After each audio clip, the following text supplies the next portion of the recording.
একদিন শান্ত জঙ্গলের পথে ছোট্ট পাপি একা একা হাঁটছিল।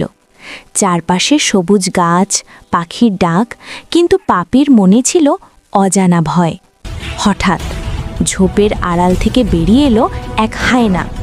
তার চোখে ক্ষুধা আর মুখে ভয়ঙ্কর এক হাসি। পাপির বুক ধুক ধুক করতে লাগলো। ভয়ে সে দৌড়াতে শুরু করলো। দৌড়াতে দৌড়াতে হঠাৎ সে কাদায় পড়ে গেল। হায়না ধীরে ধীরে কাছে এগিয়ে এলো। সব শেষ মনে হচ্ছিল, কিন্তু ঠিক তখনই পাপি সমস্ত সাহস জড়ো করে জোরে চিৎকার করল। তার ডাক শুনে পাখিরা উড়ে এলো, বানররা গাছ থেকে নেমে এলো। হায়না ভয় পেয়ে লেজ গুটিয়ে পালিয়ে গেল। পাপি বুঝে গেল সাহস আর বন্ধুত্ব থাকলে সবচেয়ে বড় বিপদও জয় করা যায়। এরকম আরও ভিডিও পেতে চ্যানেলটি সাবস্ক্রাইব করো।